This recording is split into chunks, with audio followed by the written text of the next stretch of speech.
In this video, so before that we'll start with what is correlation, and then we'll move on to what is linear regression. Okay, so first, correlation is what we use to measure the strength of relationship between two variables. Okay, and Pearson correlation coefficient is used as one of the many statistics to understand the strength of the relationship. So correlation measures the strength of linear relationship, and we'll talk about what is linear relationship and non-linear relationship later in this lecture. So it is unitless. That means irrespective of which variable that you are for which you are measuring correlation, it doesn't have any unit. That means if you want correlation between two different weights or two different lengths or volume or anything, irrespective of the unit, you will have a comparable correlation, and it lies between -1 to 1. The closer it is to -1, the stronger the negative linear relationship. The closer it is to 1, the stronger is the positive linear relationship. Now for correlation, we will go to linear regression. Okay, so correlation measures the linear relationship between two variables. Linear regression also does more or less the same thing, but there are many additional things that you can do with linear regression that you cannot do with correlation. So here is what we mean by what is the linear relationship and what is non-linear relationship, the strength of relationship, and so on. The first graph, just read, the correlation is -1. There is a strong negative relationship. So the line that passes through the dot points between x and y. So we're trying to measure the correlation between x and y, which are two variables, and it is negative sloping, right? It is downward sloping. Okay, so that's a perfect correlation, but it is a negative correlation. Go to the right, okay, and see the second graph. Again, the same. The relationship is negative, but the strength of relationship is somewhat less. If you see the line that passes through these points, it is not like the first one where it is passing through all the data points, but here it is not the case. It is not passing through all the data points. Go to the third one. Here the regression, the linear correlation is 0. That means there is no correlation between x and y. If you change x, there is no change in y. Okay, so that's no correlation. Okay, go to the fourth one, the one here, the one I'm showing the cursor. So here we have, again, much like the first one, it is also the same strong correlation, and the correlation coefficient is 1, but it is upward sloping, so it's a positive relationship. X goes up, so does y. Go to the next. This is again positive correlation, but the strength is less. But the last one is again with no correlations. So this is typically the case of a linear relationship between two variables, and that's how that you can measure by correlation coefficient. Alright, so we'll try to understand now the linear relationship and curvilinear relationship, or in some sense, loosely we can say that non-linear relationship. The first one, you can see there's a straight line that can be drawn, or there is a very clear upward trend which can be depicted in a straight line. But if you go right, you see if first there is a upward trend and there is a downward trend. It is not linear because it is changing the path, and we can not fit a linear line, rather we have to fit a curve. So that is non-linear or curvilinear. Similarly, third one, again it is linear, downward sloping but linear. Fourth one, non-linear, because it's not a straight line that actually can pass through these data points. It has to be a curve, and that's why it is curvilinear. So this is the difference between linear relationship and curvilinear relationship. Now remember, correlation is the linear relationship between two variables. Okay, Pearson coefficient in particular is the measure of linear relationship between two variables x and y, not the nonlinear or curvilinear relationship that we can see right side of this graph, the two graphs on the right sides, and not something that can be measured using correlation coefficient such as Pearson's correlation coefficient. Now there could be strong relationship and weak relationship. Okay, if the data points are closer to each other, there seems to be a strong relationship, but if they are farther away, the relationship is somewhat weak. Okay, so you can see the first one. The first one, it is strong because the close one. You go to the right. The first, in the left, the two graphs on the left, they are the cases where we have strong relationship, but the ones on the right, you see there is, seems to be a weak relationship. No relationship. Cases where x doesn't, y doesn't increase with respect to x, or x doesn't increase with respect to y. Such is the case where there is no relationship. There is also cases where the data points lie parallel to either x-axis or parallel to either y-axis. If that's the case, even in those situations, we can say that the linear correlation is 0. There is no linear correlation as such. We can calculate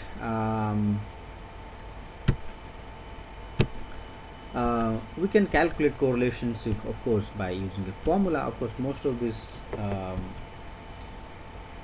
this modern softwares have their own function that can calculate the correlation for us, but we certainly can calculate by ourselves as well using the formula. And you can also have distribution of a correlation with standard error, and we'll talk more about it later in this lecture as to what the standard error is and how does it help us.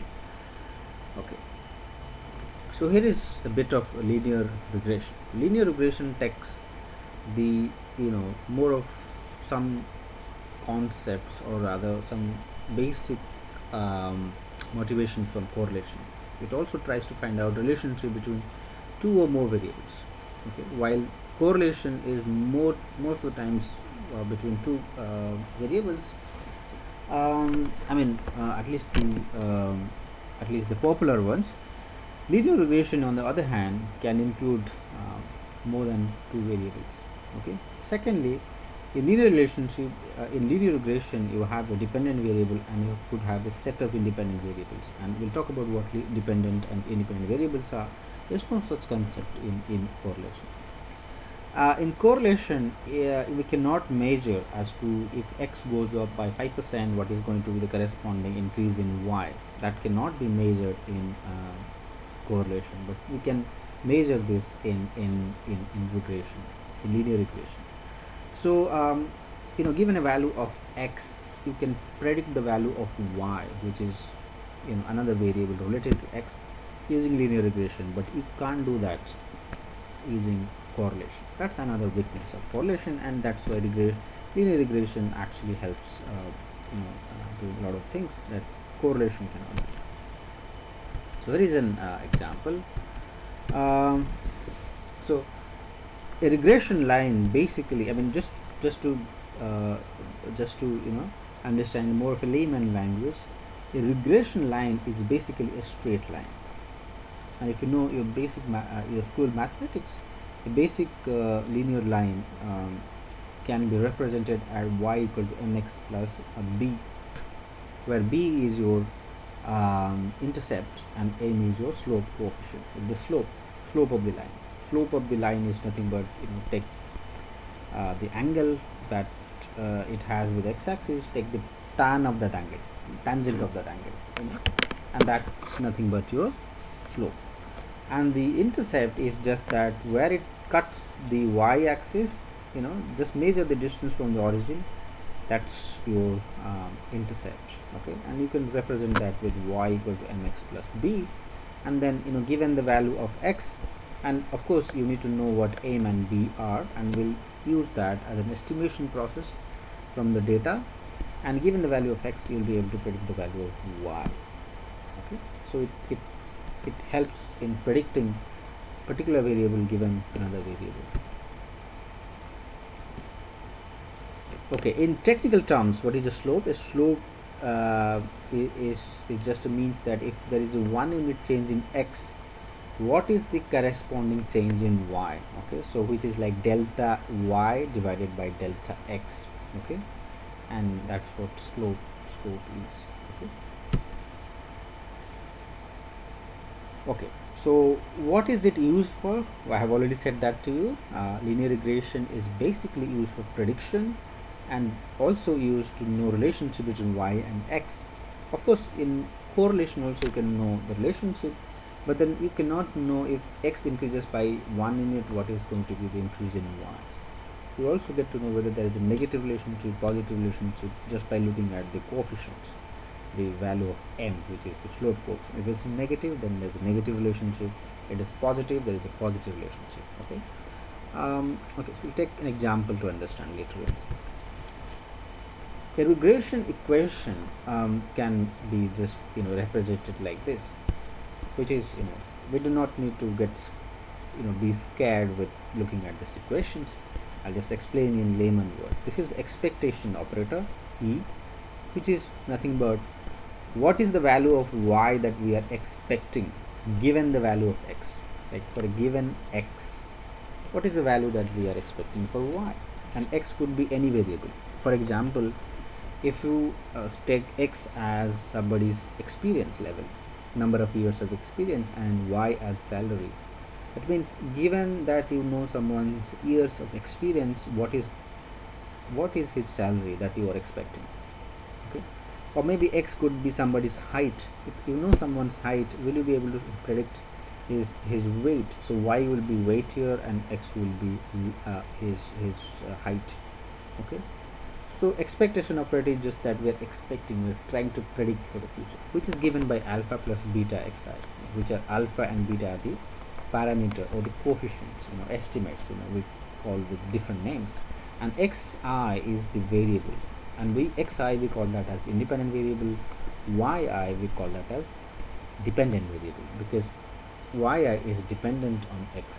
Alpha we call that as coefficient, and we call that as the intercept, and beta we call that as slope coefficient.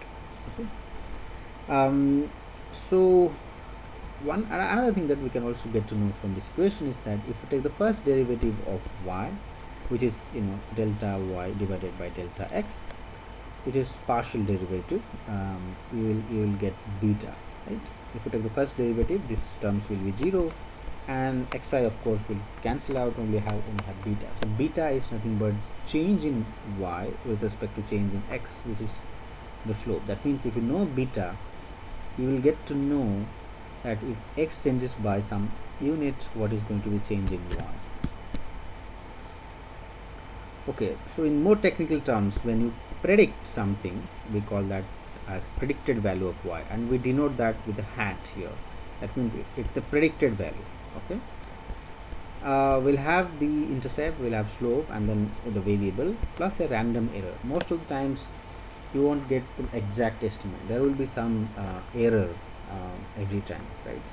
And that is captured in this, which is known as the random error. Random because there is no pattern in the error, and there are some rules to be followed for this error, and we'll see what the rules are. So this is the fixed component. Okay, this is going to be a linear line or regression line, which is a straight line, and the other one, the random error, it is purely random. It follows a normal distribution which has many properties, like it has the mean of 0 and standard deviation of 1 and so on. There are few assumptions in linear regression. The relationship between x and y has to be linear. Okay, and that's one assumption. If it is non-linear, then it's probably not the best model. There are other types of models which can be of help, but linear regression certainly is not this. Y is distributed normally with each value of x, which is loosely an assumption but not a strict assumption. The variance of y at every value of x is the same. Okay, so that's known as homogeneity of variance. And observations are independent. There is no dependency between the observations. That means the error term, that random error term, are not correlated among themselves. Okay, and the random error term has to be normal distributed with mean 0 and standard deviation of 1. So these are some of the assumptions in linear regression, and when you are building a linear regression, you will of course have to take into consideration these assumptions. So when you build a linear regression, you of course won't be right most of the times in terms of this prediction. So what is needed is you need to know what is the range of my values. Okay, so where it will lie. If you can see this figure, this particular line passes through a data point, but it can be slightly more than that, slightly less than that, and then you draw some sort of a confidence level or upper limit or lower limit around it, and that's how you get to know what is known as confidence interval of an estimate, and that is given by what is known as a standard error. So every time you find out the beta and alpha, we remember we talked about it in the previous slides, then you will get the standard error of alpha and beta, and those will be used to kind of to know what the confidence levels are. That means where within which interval these values are going to lie.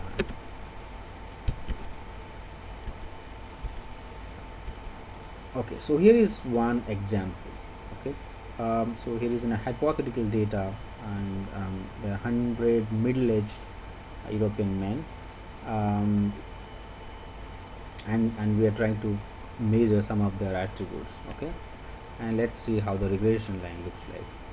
So the dependent variable, that means we are trying to find out the presence of vitamin D with some attribute. So what is that second attribute?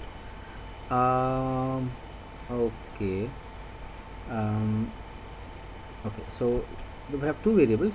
So one of them is the distribution of the presence of vitamin D, and that's its distribution, which is very close to normal, but there are of course issues with that. You can always make it normal by slightly cutting down on the extreme values.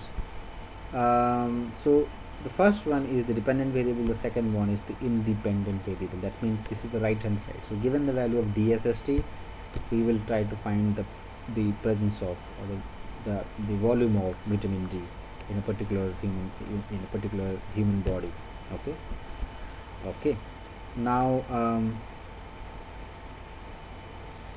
where and we'll use this data. We have been given 100 data points, and we'll find the estimates.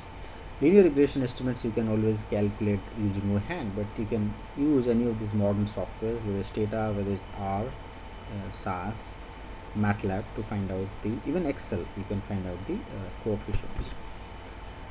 Okay, and then once you have the coefficients, you will be able to interpret if DSST value goes up or goes down, how is going to impact the value of vitamin D. So let's first see the linear relationships. Here is the distribution of vitamin DSST score with respect to vitamin D. Okay, so I'm begging pardon. DSST score is perhaps the dependent variable, and vitamin D, level of vitamin D, is the independent variable. So alright, so if you look at this data, it seems that there isn't much of a relationship. There's some kind of relationship, but may not be a strong relationship, because the data points are not very close to each other. But there seems to be an upward trend. That means if vitamin D is increasing, DSST score tend to also increase. Okay, the relationship is weak, as I've already said, because the data points are not close to each other, but still some relationship, and we'll see if that is enough to get some kind of a linear regression line. Now with different data, if there are three different data, this is very weak, no relationship. This is somewhat okay relationship. This is somewhat better relationship. Okay, so there are three data sets taken, and you can see first data set, no relationship, no point building a model. Second data set, weak relationship, so somewhat a better model, but the third one seems to be a better data set for linear regression. This one is also a better data set, because this is perhaps better relationship. Alright, So the first data set, if you fit a regression line, it is going to pass through, as if it is passing through as a parallel line to the x-axis, and it doesn't carry much value because it just, the slope is 0. Okay, so it's just a constant value. Okay, it just have intercept, no slope. Okay, because the slope of a line parallel to x-axis is always 0, so we cannot interpret anything. Okay, the second one,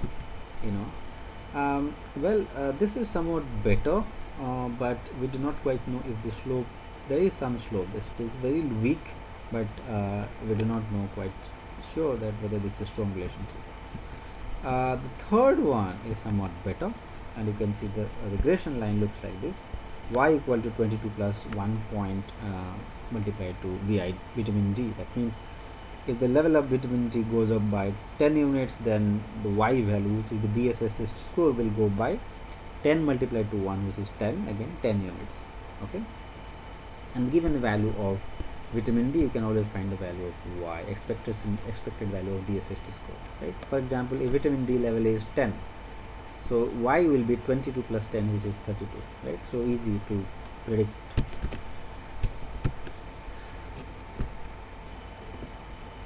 Alright, so this is somewhat better, where you can get to see a better regression line and a stronger relationship. Here the regression equation is like y equal to 20 plus 1.5 to level of vitamin D. Alright, so slope and intercept, you can get it directly from the data. If you have been given data, you can directly get it. So beta can be found out by covariance of x and y divided by variance of x, which is very easy to get. And intercept can be calculated as y bar, which is just mean of y, which is easily you can calculate, minus beta hat, which you have already calculated previously, and then multiply to x bar, which is mean of x again. So you can calculate the intercept and the slope coefficient using hand, but you can always get the computer and get it done automatically. Okay. Relationship with correlations. Now the regression coefficient, especially the slope coefficient, can be related to a correlation coefficient as well. So correlation coefficient is equal to regression coefficient, which is the slope coefficient, multiplied to standard deviation of x divided by standard deviation of y. Okay, so they are somewhat relatable also, but unlike linear regression, you do not have the concept of dependent and independent variable in the case of correlation.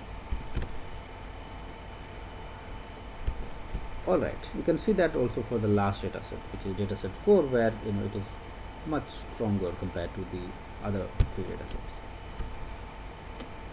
Okay, the next thing is to see what is the significance level or significance testing.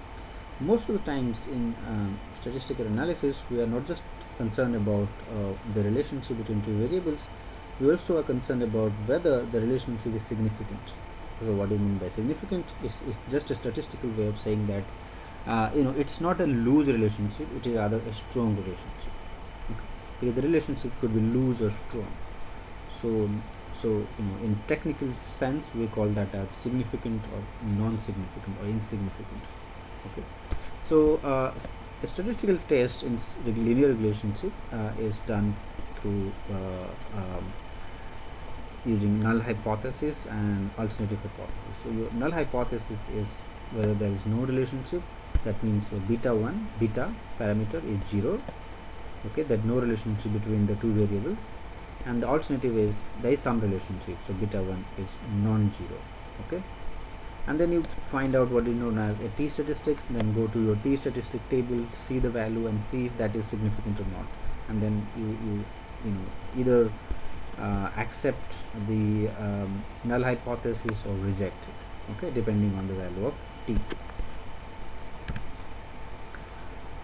Alright, so you can always calculate, there is also confidence level. You can always calculate confidence, you can always calculate your significance statistics at 95% confidence level, 90%, 99%, and that will differ. Okay, so using the formula that we just saw in the last slide, you can find out the t-statistic value, compare it with the value in the table, and see what the value text it takes a value of 5 in this case. Okay, so if there is a threshold here, if it is like greater than I don't remember the value, but it is somewhere like 2.5 or 2.7. If it is greater than that, then it is significant at 99% confidence level. Okay, once you have built the model, you also need to do what is known as residual analysis. The residuals analysis is very important in your regression. If that is not correct, then your regression model is actually not correct. So what is the residual? Residual is nothing but the actual value minus the estimated value. Okay, so what you have found out from the model and what the actual data is, take the difference, and that's the residual. So residual has to follow some certain things. So we can examine the linear assumptions by examining the residuals. We can see there is presence of homoscedasticity or not, that means the error variance is constant or not. We can see if they are independent or not just by plotting it with respect to x. So here is the case. We have this we have this y equal to 20 plus 1.5x, the Beethoven example that we took. So y equal to 20 plus 1.5, and let's say the vitamin D is 95. Okay, it's in terms of 9.5. So y takes a value of 34. The actual value could be different, and the so residual is just the observed value minus predicted. Okay, so if the observed value is 36 and the predicted value is 34, then the error is just 36 minus 34, which is 2. Okay, similarly you calculate that for all the observations and see what the residuals are. And then so here you can see you have 34, but the actual value is different. Actual value is more, right, 45 or something. So you take the difference, perpendicular difference, and that's the error, and you do that for all observations till the time you see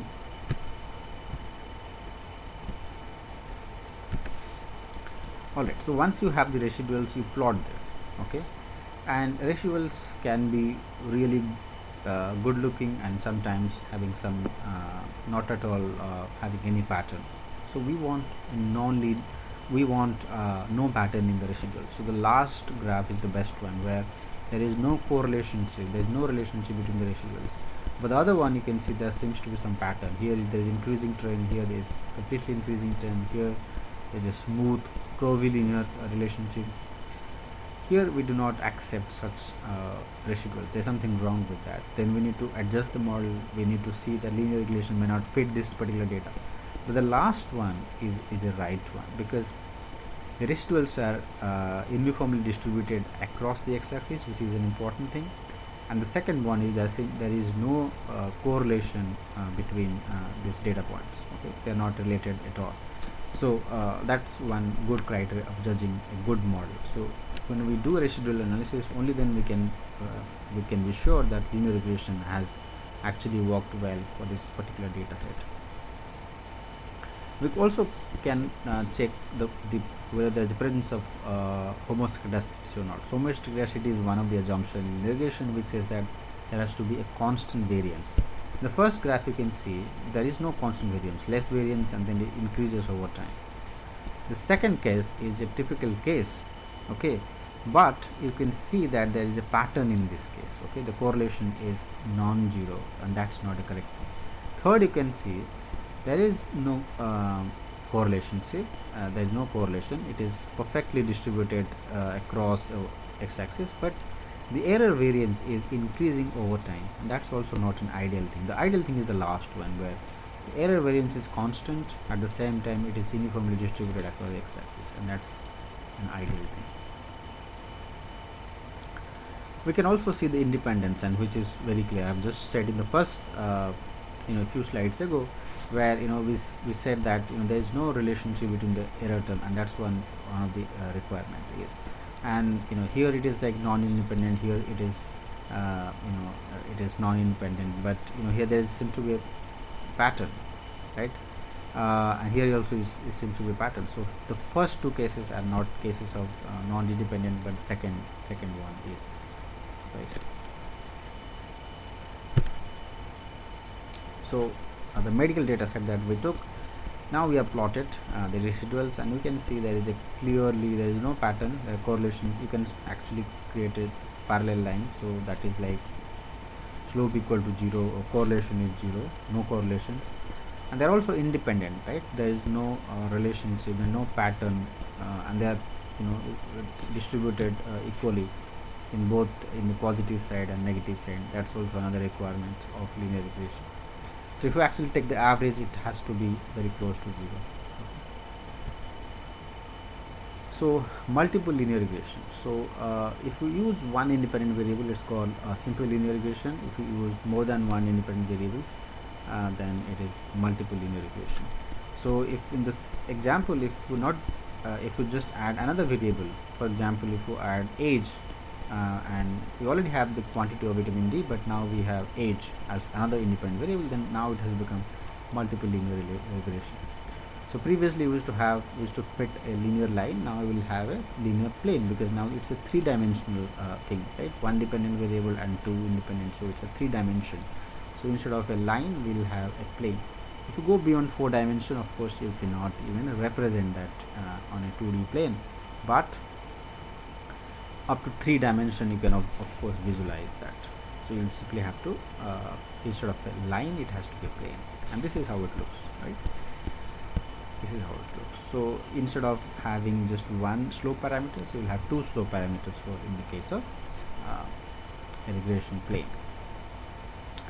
So if you estimate that, you see there is a positive relationship with the vitamin D quantity and the negative relationship with age. That means if age increases, your DSST score will likely to go down, and that is shown by the negative coefficient here. Okay, and the quantity by which it will go down is given by 0.46. If it age goes up by 1 year, the corresponding decrease in DSST score will go down by 0.46. Alright, then you do your hypothesis testing just to see both the coefficients, with vitamin D and age are significant or not. Only when they are significant with your hypothesis testing you need to interpret. Otherwise, there is no point in interpreting these coefficients.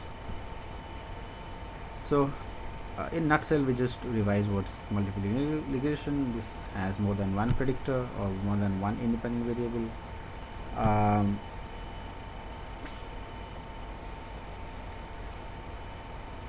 Yeah, so what essentially we mean in multiple linear regression is that each regression coefficient is just the amount of change in the outcome variable that would be expected for 1 unit change in the predictor if all variables in the model were held constant. That means just a slight deviation from what we learned in the simple linear regression. That means if you want to interpret beta 1, you need to keep every other variable constant. You cannot increase variables at the same time.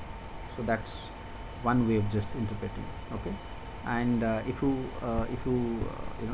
do not keep them constant, then they will be somewhat correlated, and that will create problem for the linear regression interpretation.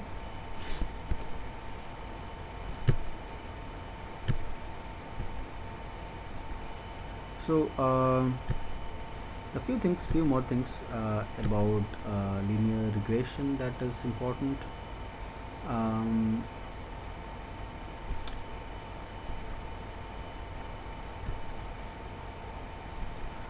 Sometimes you will not have a data set suitable for linear regression. Sometimes you will have binary data. Okay, in that case multiple linear regression is not suitable. So one thing I just forgot to tell you is that the dependent variable in this case has to be continuous. Okay, I mean all the graphs that we have seen so far are xy on xy plane, and they are continuous in nature. But what if you have non-continuous data? We have categorical data, you have discrete data. In such cases we use what is known as logistic regression instead of linear regressions. Sometimes you will have time to an event data. In such case you use survival analysis. We use Cox proportional hazard regression model, which is different from linear regression, logistic regression, to build the model. So here is a snapshot of what is the type of data and what type of model that you should build, and what is the general representation of such a model. So this is this is a snapshot. Okay, the few problems with linear regression. One is multicollinearity. That means the independent variables should not be highly correlated. If that is the case, then it is going to have problem with the data. So before you build a linear regression, you make sure that there isn't a lot of multicollinearity. I mean, there is no, I mean, the independent variables should not be highly correlated. That is the case, just drop one of them. And if you are using them, then there are statistical tests nowadays available automatically that will tell you if there is presence of multicollinearity. And if that is the case, just handle that, and before you actually go ahead with finalizing the model. Sometimes your model will be overfitting. That means it does very well in the data that you have, but it won't do well in the new data set. Okay, which is to say that your model is giving a good result in the data set that we have now, but it is too good.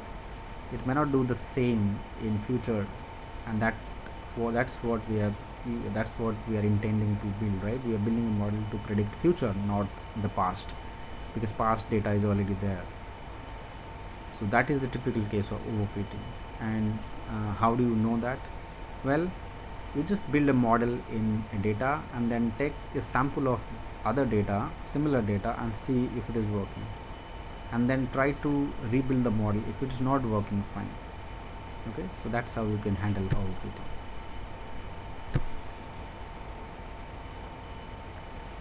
So sometimes overfitting can be found out automatically. Nowadays you have softwares where a lot of things have been automated.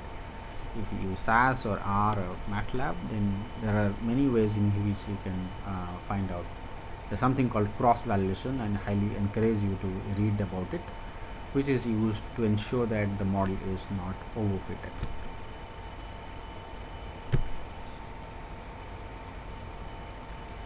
So